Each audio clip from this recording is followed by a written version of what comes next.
basicamente, há um propósito.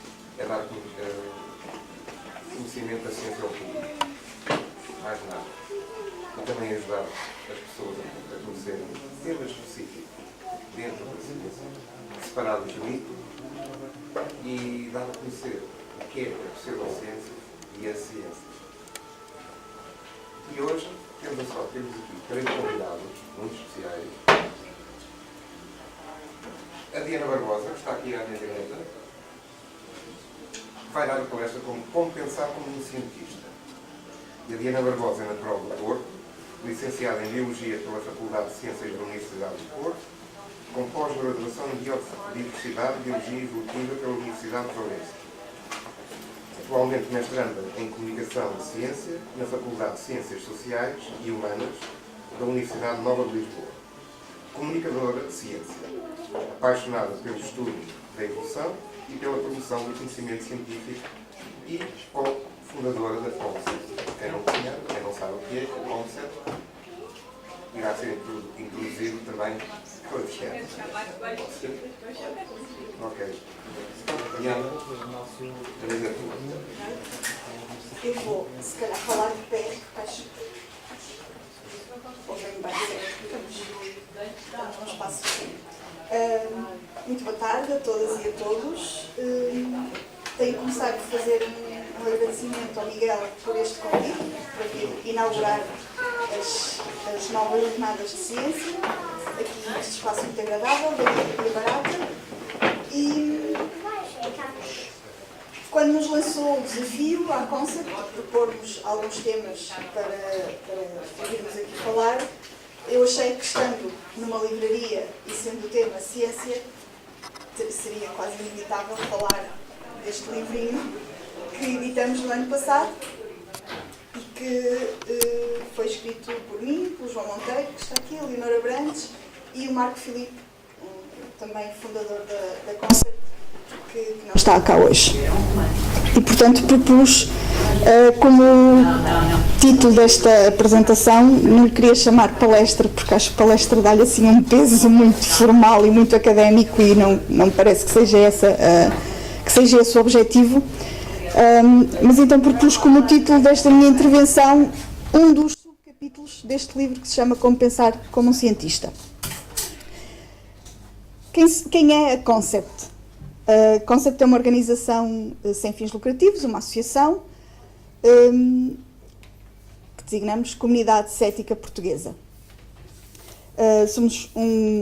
Nasceu em 2012, somos um grupo de pessoas, diferentes formações, diferentes origens geográficas, mas que temos um objetivo em comum, que é a promoção da ciência, a promoção do pensamento crítico, a promoção do debate científico na sociedade e a transmissão de ideias de caráter científico.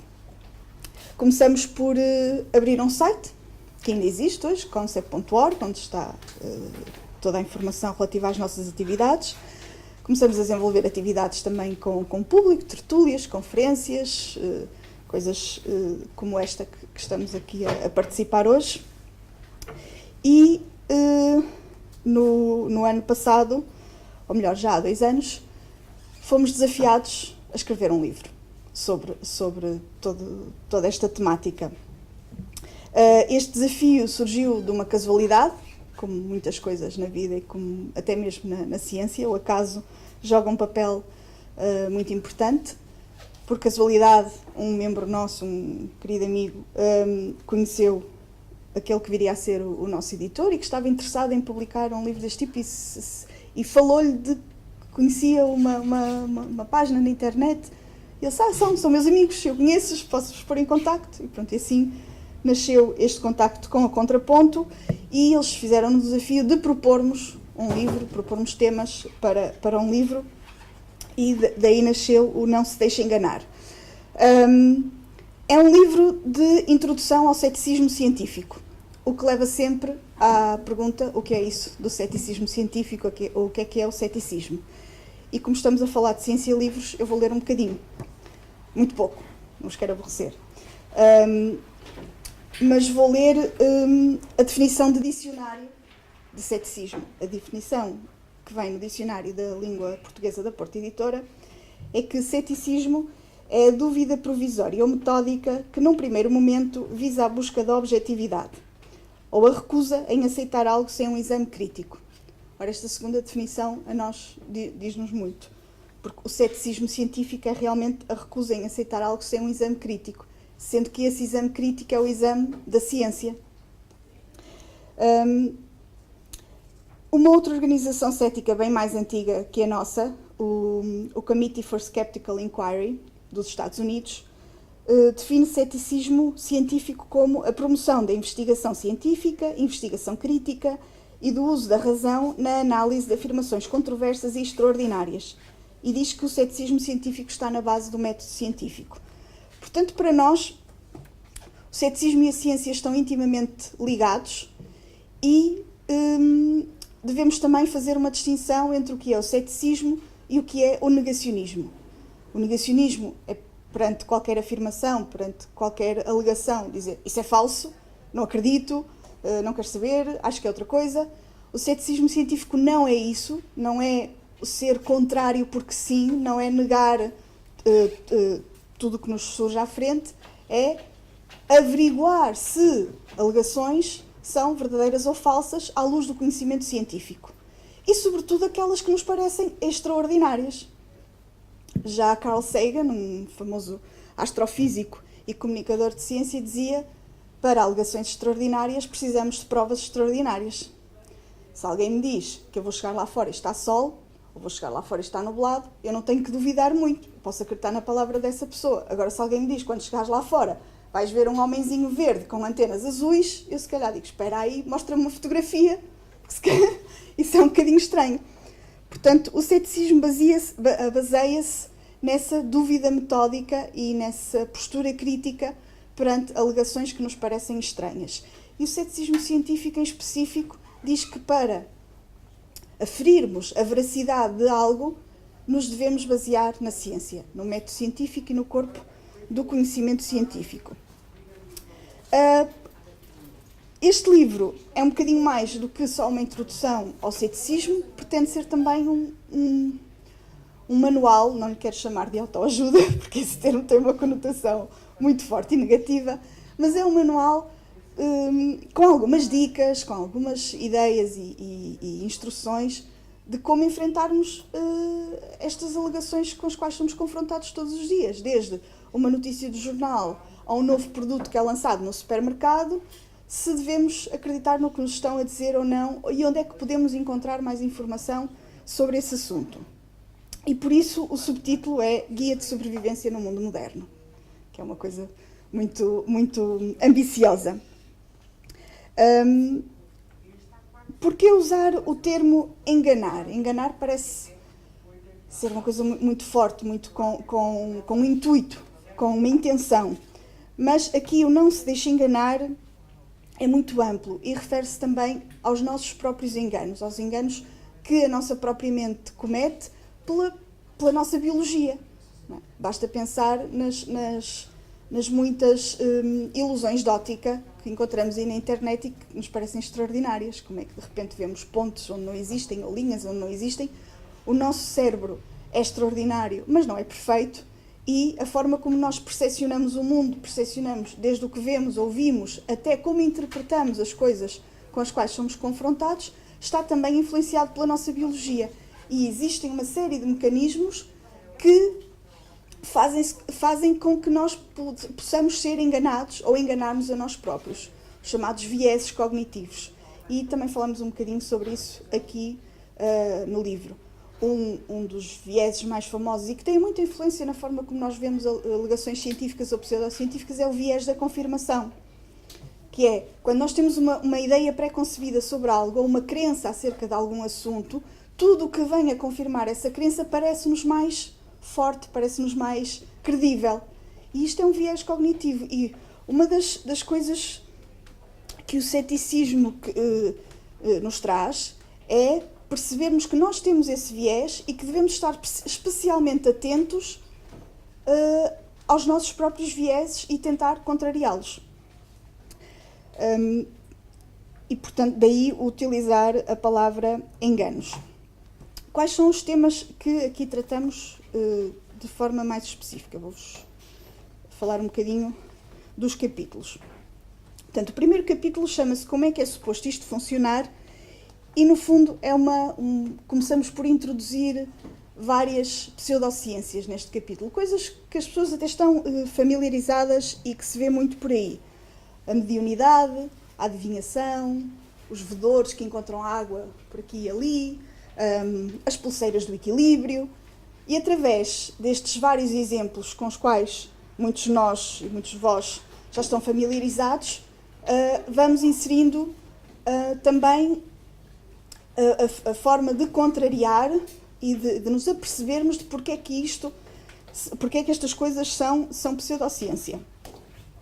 O segundo capítulo trata dos mercadores do medo e, portanto, da monetização de medos que existem na população, muitos deles legítimos, e a forma como instituições ou pessoas ou diferentes organismos usam esses medos para propagar ideias que não são verdadeiras ou para vender produtos que, na verdade, não têm efeito nenhum.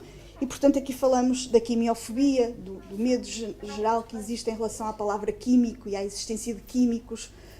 Falamos de organismos geneticamente modificados, falamos de diferentes formas de detox, que são hoje um grande produto de venda. A seguir, e entrando nos grandes produtos de venda e também nos medos, o tema das medicinas alternativas. Portanto, temos um capítulo dedicado à saúde alternativa, onde falamos sobretudo daquelas práticas ditas não convencionais que estão neste momento regulamentadas em Portugal e legitimadas pela nossa própria lei.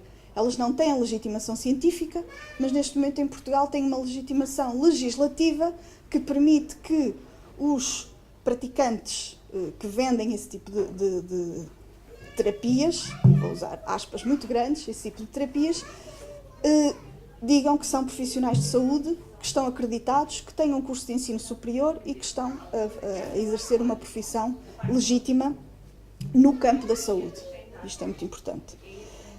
Por fim, vem o capítulo que deu nome a esta minha intervenção, por fim não, desculpem, a seguir, vem o capítulo que deu nome a esta intervenção, Como Pensar como Cientista, em que abordamos então o que é a ciência, quais são os métodos que se utilizam em ciência, qual é o processo científico de uma forma muito genérica, muito global, de descoberta, de partilha de conhecimento e como é que a ciência também tem problemas.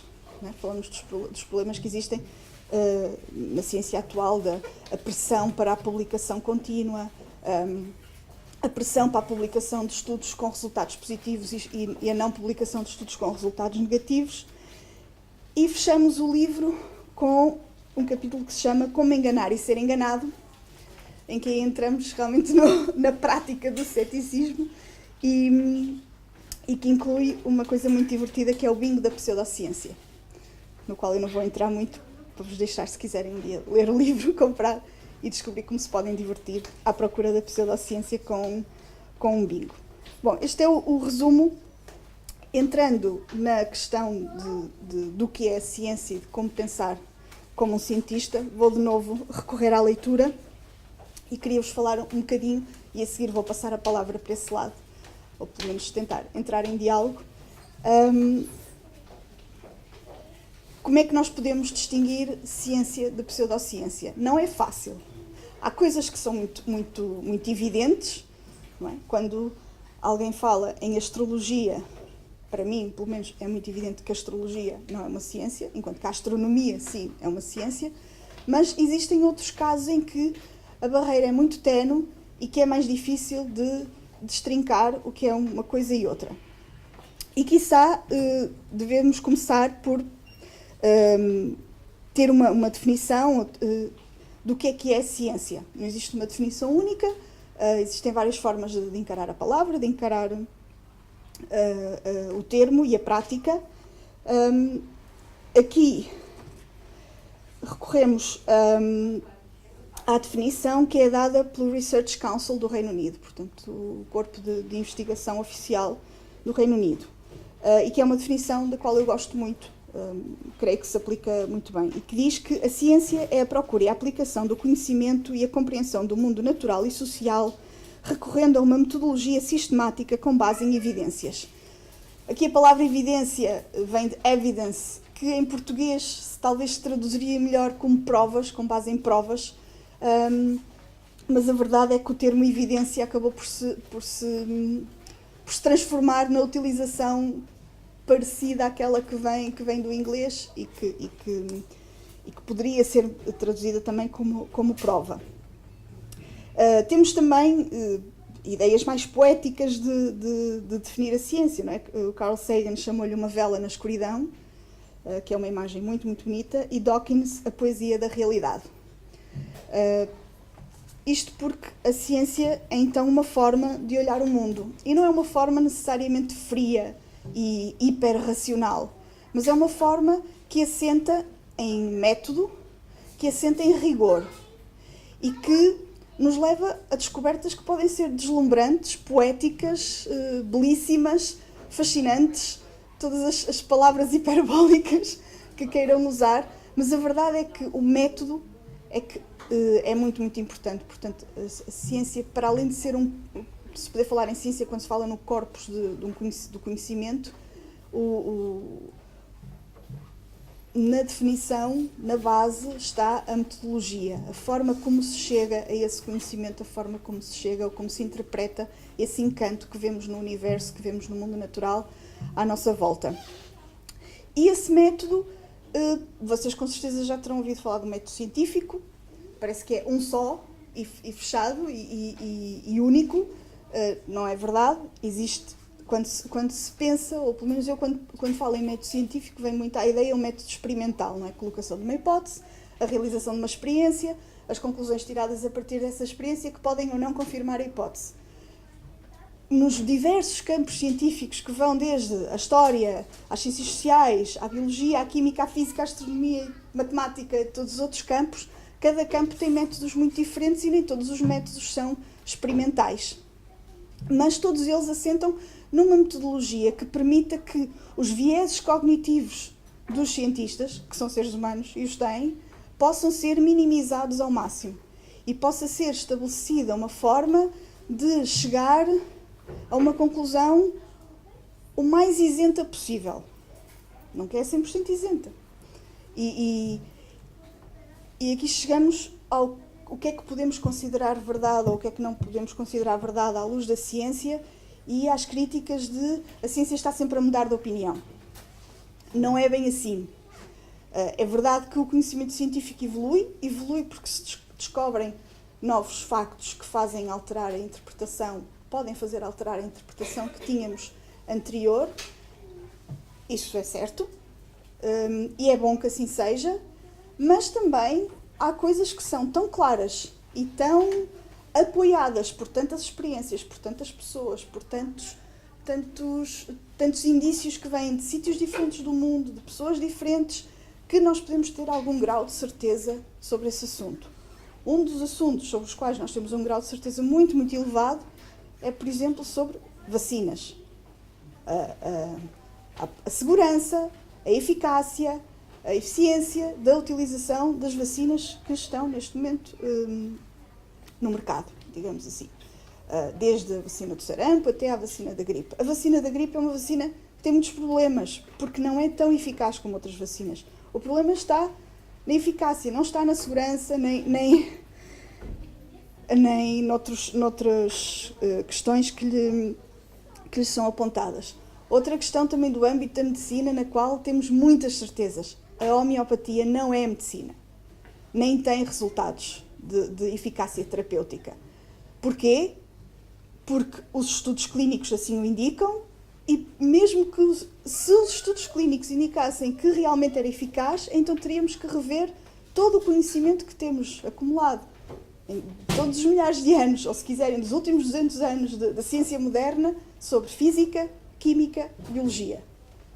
Porque é de tal maneira implausível que seria realmente uma revolução e quem chegasse a essa conclusão mereceria o Nobel dessas três categorias, medicina, química e física.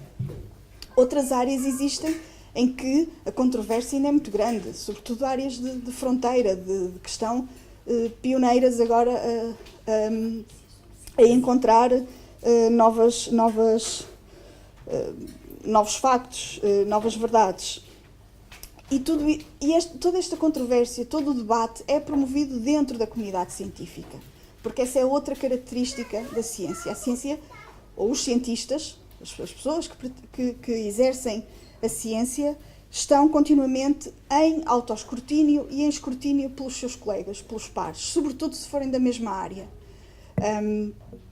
E é assim que nós sabemos que ocorrem fraudes, é assim que nós sabemos que há estudos que depois se vem a concluir não foram bem feitos e têm que ser retirados da revista onde foram publicados, porque o escrutínio é muito elevado, é muito grande.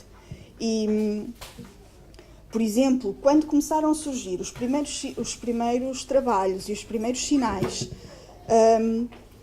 de que,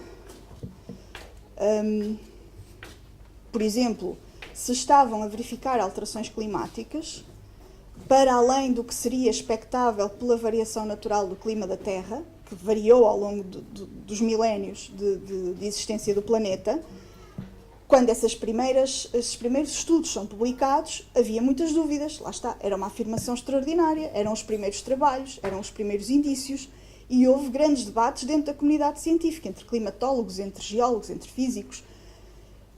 Ao longo dos anos, foi-se acumulando estudo atrás de estudo, feito por pessoas nos Estados Unidos, no Reino Unido, na França, em Portugal, na Austrália, em todo o mundo, que todos iam pelo mesmo caminho.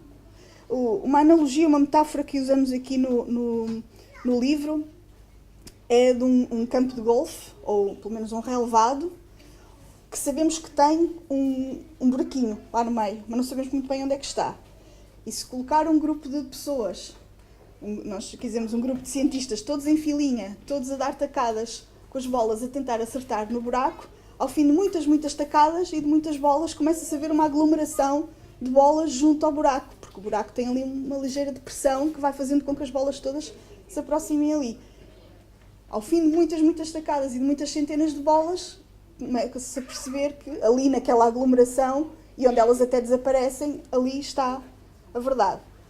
E é um bocadinho assim que acontece na ciência. Os campos vão se desenvolvendo e as bolas vão surgindo numa direção e vão-se acumulando e vão-se agregando numa zona que consideramos que é a zona onde nós temos alguma certeza do que está a acontecer. E assim aconteceu com o estudo das alterações climáticas, e o mesmo quando se começa a sugerir que essas alterações climáticas drásticas que estavam a acontecer teriam uma origem humana. Muito debate. E o que é que se vê hoje nos movimentos de negacionismo das alterações climáticas e nos movimentos de negacionismo das alterações climáticas de origem humana? Tenta-se falar em debate e controvérsia. Não, mas há controvérsia, vamos pôr os cientistas a debater. É uma controvérsia fabricada, porque quando vamos ao corpo de conhecimento, quando vamos analisar todos os artigos que foram publicados sobre o assunto, quando se questionam grandes organizações como a Associação Americana para o Avanço do Conhecimento, que é uma das maiores organizações científicas que reúne cientistas em todo o mundo, e se fez, por exemplo, um inquérito, que também é um método que pode ser científico, é muito usado nas ciências sociais, por exemplo, quando se fez um inquérito aos membros da Associação Americana para o Avanço do Conhecimento, quase 90% dizia que sim, senhora, que estão convencidos que as evidências indicam que existem alterações climáticas e que elas têm origem humana. Isto não é uma prova científica, não é? É um estudo de opinião e tem que ser tido como tal. Portanto, temos que distinguir um estudo de opinião do que são os artigos científicos. No meio disto tudo, então, o que é? Como é que podemos definir a pseudociência? A pseudociência tenta-se revestir de toda esta roupagem, usando terminologia técnica, usando palavras que parecem científicas, usando até conceitos que são científicos para depois propor ideias que não são científicas. Aqui no livro nós também propomos uma definição de entre várias, após uma explicação bastante mais longa do que eu fiz aqui, mas fazemos uma proposta em relação à pseudociência, que é uma coleção de crenças, convicções ou opiniões sobre o mundo erradamente apresentadas como se fossem assentes em métodos científicos ou como exibindo um estatuto semelhante ao da ciência. Essa é a grande arma das ideias pseudocientíficas e dos vendedores de ideias pseudocientíficas, porque por trás disto tudo estão pessoas. É tentar ter a roupagem da credibilidade da ciência, ao mesmo tempo que muitas vezes atacam a ciência com teorias da conspiração, mas usam essa credibilidade social que a ciência e os cientistas têm para vender ou para promover ideias, produtos que não têm base científica. E aqui temos esta contradição, não é? Ao mesmo tempo temos, por exemplo, os proponentes de terapias alternativas a dizer os médicos estão todos numa cabala a tentar ocultar curas milagrosas que vocês não querem que se saiba, mas depois tentam formalizar-se como profissionais de saúde e tentam dizer a ciência está toda contra nós, nós somos uns rebeldes, mas temos aqui a solução alternativa, mas ao mesmo tempo criam revistas científicas onde publicam os seus textos para dizer, estão a ver, nós também temos umas revistas que nós dizemos que são científicas para nos credibilizar. E, portanto, estão sempre neste jogo de atacar a ciência e usar a ciência para se promoverem e para vender os seus produtos. E é nesta fronteira que a Concept, como associação, se posiciona como ativista. Nós nos posicionamos como ativistas, no sentido de tentar esclarecer, tentar promover o conhecimento científico, tentar promover o debate onde o debate existe. Dou-vos um exemplo. Nós todos os anos organizamos uma convenção, uma conferência um bocadinho mais formal, no mês de novembro, e o tema da nossa conferência do ano passado era a pseudo-história. Portanto, mitos históricos, o abuso que se faz da história para propagar coisas que não são história, e no final propusemos um debate entre os historiadores e não historiadores que estavam presentes sobre se devemos ou não considerar a história uma ciência. Este é um debate que se pode ter. Não íamos fazer lá um debate se as pirâmides tinham sido construídas por aliens ou não. Esse não é um debate científico. Portanto, há temas dos quais nós queremos promover o debate e queremos ver as pessoas a debater e a discutir alegremente, ferozmente, se for preciso, educadamente. Essa parte é muito importante. Há outros temas que não estamos interessados em debater. Estamos interessados em desmistificar, estamos interessados em colocar esses temas fora do debate público, porque são temas que não merecem debate e que geram confusão, geram dúvidas onde elas não deveriam existir, como é o caso das vacinas. Essas dúvidas geram consequências muito, muito graves, muito sérias, que podem levar à morte e, portanto, levamos isso muito a sério e nunca faríamos um debate, por exemplo, de se devem ou não vacinar os vossos filhos. Isso é algo que nunca vamos promover. E acho que já falei demais, já vos macei, mas gostava de ouvir-vos a voz, perguntas, comentários e o que queiram. Muito obrigada.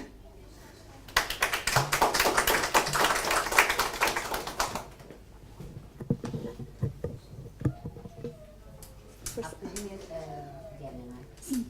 A doutora Diana está a dizer que... Sem doutora, por favor. Que se os pseudocientistas se esforçam na ciência e usam-na para ganhar credibilidade. Mas eles também têm dois outros argumentos que usam e que são fortes a nível social, que é o tempo e o dinheiro.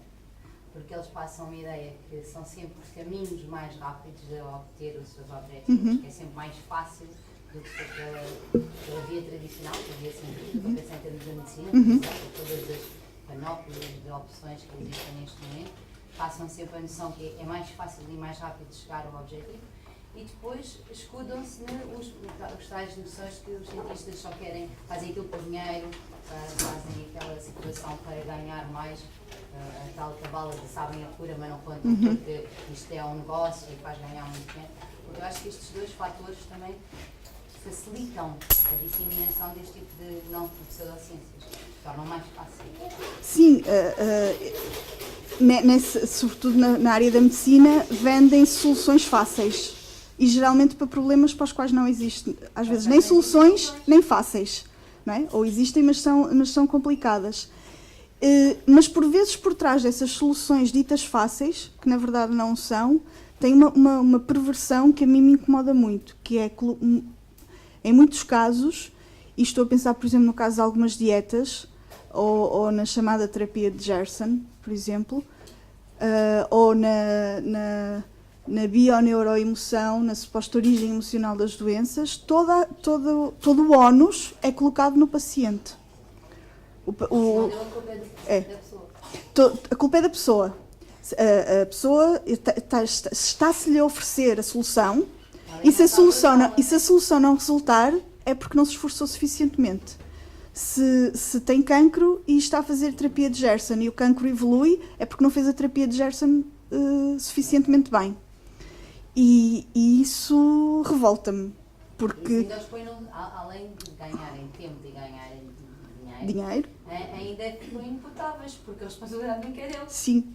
Portanto, estão sempre num patamar...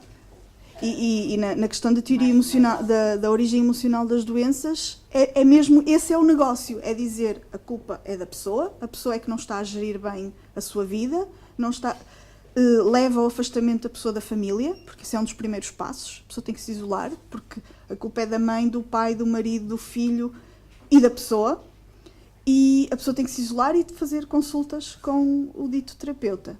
E, portanto, é pagar, porque nada disto é gratuito, não é? Os médicos é que estão a esconder a cura, mas estas consultas não são gratuitas e geralmente são bem mais caras do que uma consulta médica, porque são milagrosas. E ninguém quer que se descubra, portanto tem que se pagar mais, e são exclusivas, e são de acesso difícil. E a culpa é sempre da pessoa, e isto parece-me terrível, parece-me... Os ingleses dizem add insult to injury. A pessoa está mal, está doente e ainda leva a culpa em cima por estar mal e estar doente e afasta-se de tudo e de todos. E não vejo solução para isto a não ser educação e alertar antes, as pessoas estarem atentas antes a que estas coisas existem, que podem ser apanhadas nesta teia. E porque depois da pessoa estar doente e ter uma doença séria ou uma doença crónica ou uma doença incurável, depois de estar nesse estado de fragilidade, não condeno ninguém por recorrer a isso, porque a pessoa está frágil e é muito fácil entrar na procura de um milagre e na procura de uma solução. Legalmente não se poderia designar isso por charlatanice. Portanto, poder haver algum processo criminal? Pois, eu não sei, não conheço em Portugal algum caso deste género que tenha sido levado a tribunal. Sei que em Espanha houve um caso muito recente de uma pessoa, um jovem que abandonou o tratamento de quimioterapia para seguir um tratamento de medicina ortomolecular, que é mais uma treta, desculpem a expressão, mas é o que é, uma treta que os naturopatas promovem, e morreu. E o pai do rapaz não só fundou, e tem hoje uma associação muito ativa, que é a Associação de Defesa dos Doentes contra Pseudomedicinas, acho que é assim que se chama, a APEPT, que está bastante ativa em Espanha, e colocou o dito terapeuta em tribunal, por ter desviado o filho do tratamento médico. E o tribunal inocentou, deu como inocente o terapeuta, porque disse que o rapaz era maior de idade e tinha seguido a sua livre vontade de procurar o que achava melhor. Em Portugal temos agora os naturopatas regulamentados e autorregulamentados, não é? Eles não passam pela ordem dos médicos. Têm autogestão, têm poder diagnóstico e têm poder terapêutico estabelecido pela lei portuguesa. Tendo em conta que a naturopatia diz que as vacinas são más, promovem a homeopatia, promovem todo o tipo de práticas que eles consideram naturais, desde a cura por cristais até aos alimentos que causam ou que curam o cancro. A naturopatia mete tudo, porque é a filosofia da cura pelo natural. Portanto, entra lá, depois de legitimares a profissão e de dizeres este senhor tem um papel, tem um diploma da Direção-Geral de Saúde que o habilita a exercer esta profissão, a fazer diagnóstico médico e prescrever terapias. Como é que tu vais contrariar isso por lei? O Federal de Saúde é corresponsável pela crise de saúde. Exatamente. Eu acho que sim, deveria haver algum tipo de regulamentação, mas a regulamentação que nós temos legitima, sem qualquer forma de sentido crítico, sem ciência. Aliás, tu comparas a regulamentação da naturopatia com a da medicina chinesa, com a da acupuntura, elas são contraditórias entre elas, porque cada uma tem uma teoria da origem da doença. E estão todas previstas na lei e são todas válidas, à luz da lei portuguesa. Por isso eu não sei no futuro como é que poderemos contrariar este tipo de casos. Essa regularização, sim. A regularização, ajuda-me, Léo, 2013, 12 ou 13. A regularização da profissão. E estão a sair, e falta sair só de um curso, falta sair do curso de homeopatia, mas tem estado a sair desde 2013 a regulamentação dos cursos superiores nestas práticas. Portanto, agora vamos ter também licenciaturas nas universidades portuguesas. Para já têm sido politécnicos e universidades privadas a pedir a abertura de cursos, e já há uns quantos cursos aprovados e abertos. A última regulamentação que saiu foi em 2017 para a medicina tradicional chinesa e espera-se pela da homeopatia, que é das mais hilariantes, não é? Mas os pedidos já existem para a abertura de cursos de ensino superior em homeopatia. Que diz que, eu não expliquei, mas estou a assumir que sabem o que é. A homeopatia não é fitoterapia, ou não é a cura pelas plantas. A homeopatia diz que algo que cause uma doença, se diluído até à inexistência em água ou álcool, passa a ser a cura para essa doença. Sendo que este algo pode ser uma coisa tão absurda como extrato do muro de Berlim, fóssil de Tyrannosaurus rex, ou uma planta, ou a luz de Vênus, ou arco-íris. Se for... É verdade, é verdade. É verdade. Para haver a regulamentação de um curso, tem que haver regulamentação de programas académicos. Sim. Está no Diário da República. O Ministério da Ciência e Ensino Superior fez a regulamentação dos cursos. Os cientistas que trabalham no Ministério da Ciência, supostamente, regulamentam este tipo de... Temos o ministro Manuel Leitor, que é engenheiro, cientista, a assinar o regulamento que abriu a medicina tradicional chinesa nas universidades portuguesas. Já agora, por curiosidade, para que é que serve o medicamento homeopático com o muro de Berlim? Serve para pessoas com sentimento de opressão.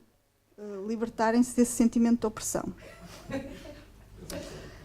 O Tyrannosaurus rex serve para sentimentos de grandiosidade e pesadelos. Pesadelos com dinossauros, especificamente. Pesadelos com dinossauros. A luz de Vênus, não sei. Sei que há também o de coruja, o de extrato de coruja, para pessoas que acham que têm qualquer coisa de coruja e que não consigam dormir bem. Acho que era isto, o extrato de coruja.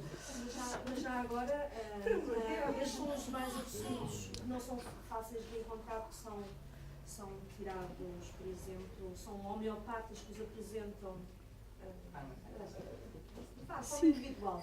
Mas há um, por exemplo, que está em quase todas as paragens na publicidade, que se chama Oscilococina, que é para evitar ou contra a gripe, é um antigripal, que é baseado em fígado de pato. E coração de pato.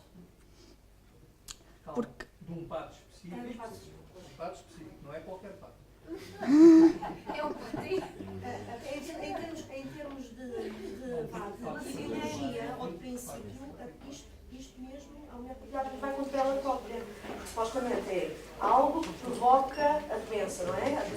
Os sintomas porque eles não diagnosticam doenças, eles diagnosticam sintomas. E, portanto, uma coisa que causa um sintoma também vai eliminar esse sintoma.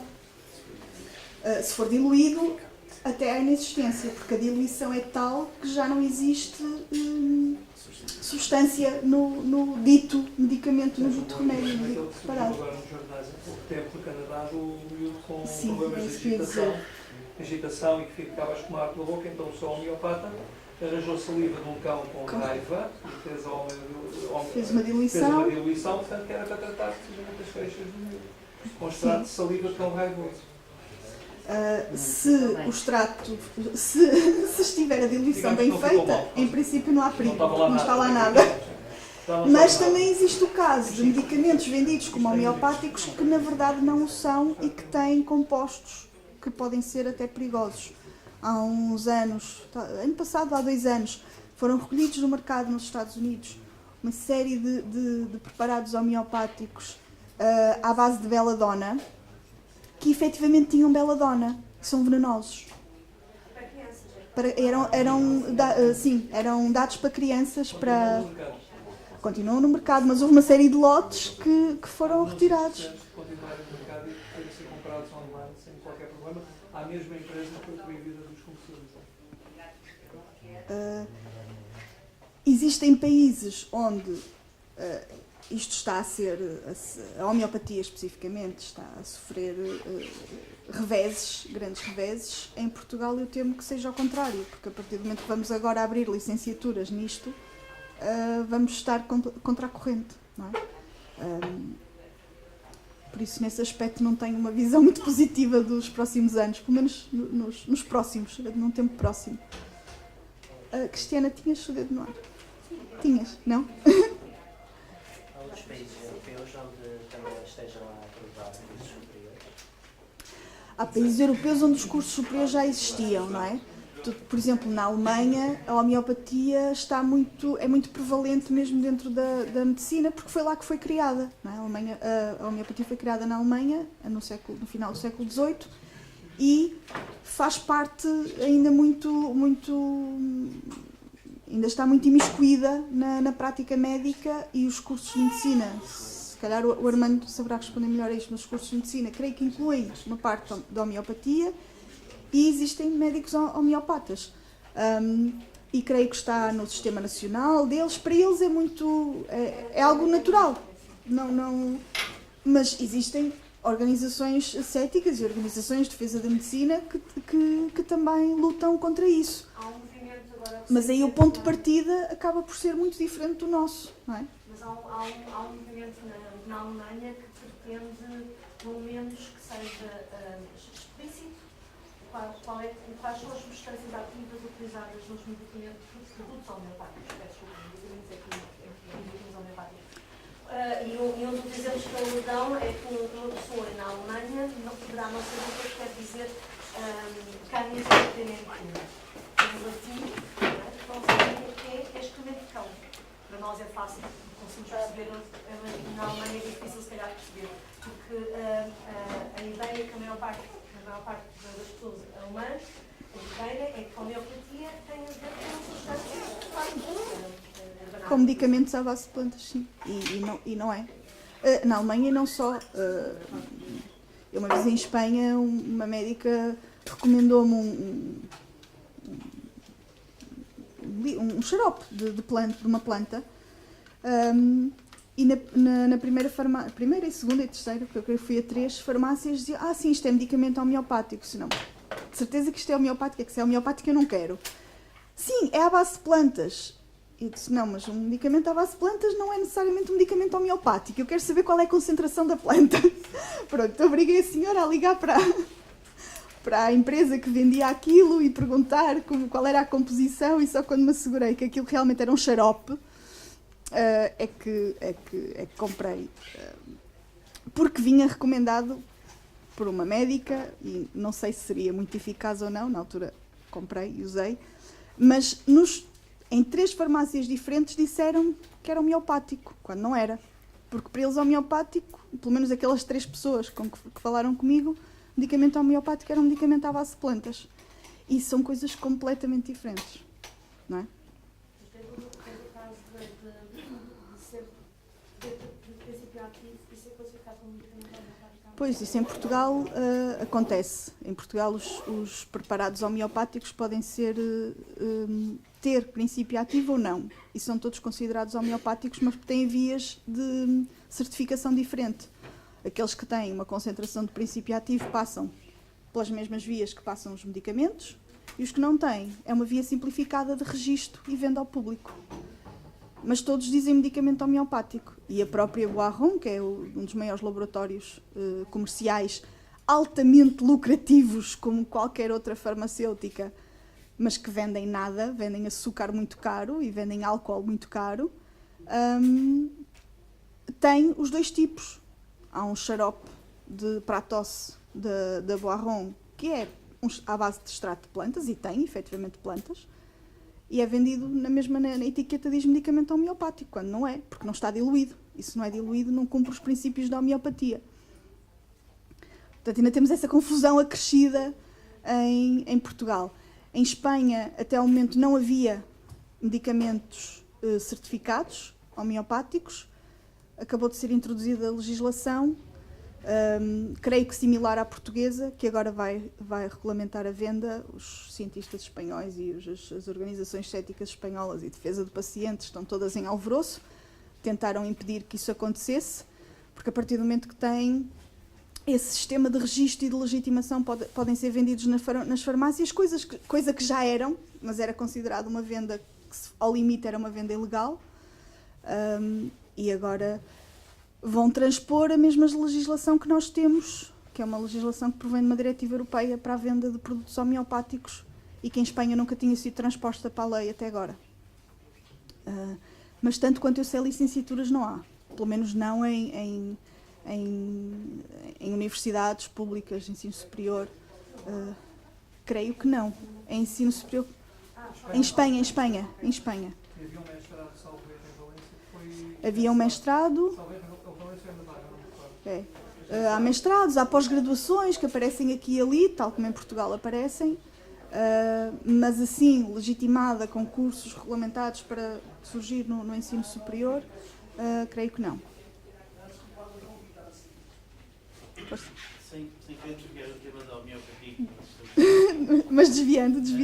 Até porque o Armando vai falar de medicina, por isso se calhar voltamos a ele. A minha questão é se, e parece-me que muitas medicinas alternativas estão de uma forma mais ou menos declarada relacionadas com espiritualidade. A divulgação ou a desmistificação de pseudociências torna-se mais difícil quando há sobreposição, quando as medicinas alternativas, lá está, de uma forma mais ou menos declarada, entram no campo da espiritualidade. E torna-se mais difícil e torna-se mais delicado. Socialmente constrangedor. Sim, de certa forma sim. Embora o ceticismo não tem por que ir contra a espiritualidade ou as crenças espirituais de cada pessoa. Eu acho que no final, se a pessoa levar o ceticismo ao seu pleno, deixa de ter crenças espirituais, pelo menos em termos de deidades, não é? De deuses e esse tipo de espiritualismo. Podemos ter outro tipo de espiritualismo, um espiritualismo baseado na beleza da natureza e do universo, que também pode ser considerado algo espiritual, mas não no sentido de entidades superiores que... sim, mas é mais delicado, e é como eu digo, eu não condeno ninguém que, estando doente, procure essas soluções, não é? Sim. Fazer um reparo. É que não é questão da espiritualidade, eu acho que é mesmo também em termos de filosofia de vida. Grande parte destas terapias ditas alternativas, uma grande maioria surge no século XIX, tem a ver com a ideia da ciência estar sempre como estar a tentar reduzir tudo o que fosse espiritual e devido quase ao mecanicismo, não é? São reações contra.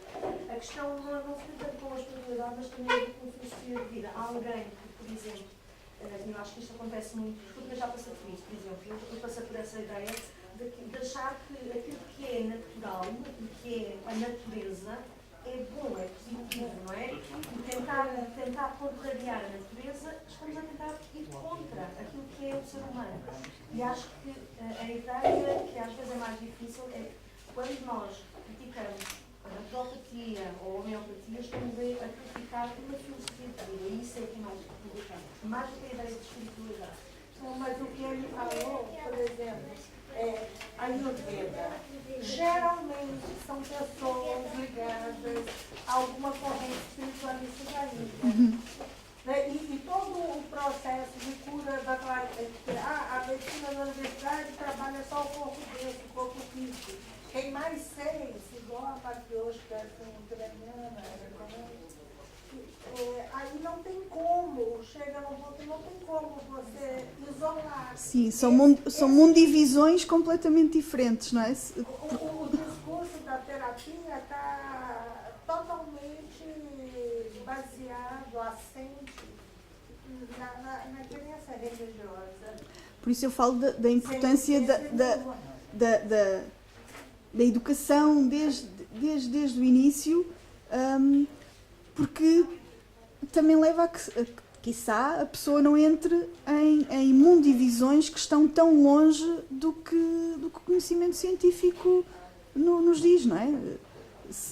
Se utilizarmos a ciência e o conhecimento científico como base para a nossa mundivisão, também não vamos acreditar em planos astrais, nem em chakras, nem em forças vitais que, de certa forma, consegue-nos escudar um bocadinho desse tipo de filosofia que depois permeia outras práticas, não é? Mas quando a pessoa já está completamente imiscuída nessa filosofia de vida e nessa mundivisão, aí é muito mais difícil contrariar ou chegar lá, porque para além de estarmos a contrariar quase toda a essência da pessoa, não é? Todo o seu sistema de crença, toda a forma como vê o mundo, acontece um bocadinho o mesmo quando entramos nas teorias da conspiração.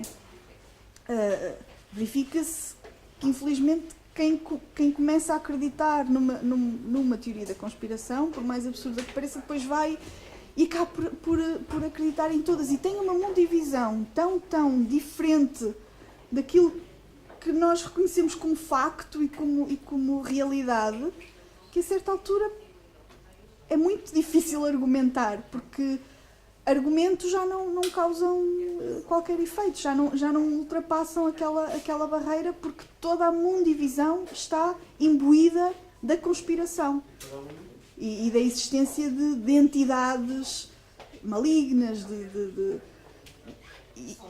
Posso me nada. Força! A resposta não é tanto quanto acha. Eu explico. Estes sistemas médicos antigos, eu depois hei de falar disso ligeiramente, na verdade, acabam por caminhar paralelamente com os sistemas espirituais. Ou seja, as pessoas, tal como cá, o pessoal é capaz de ir a Fátima, mas também vai ao médico. Okay?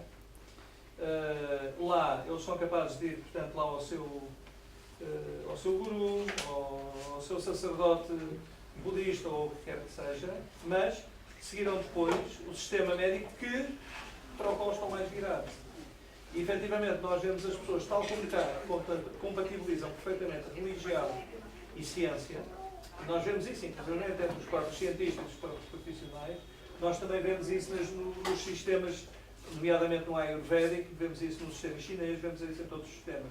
Eu estava a ouvir esta discussão aqui, estava a lembrar de um livro notável de um homem, um americano, Atul Gawande, que é de origem indiana.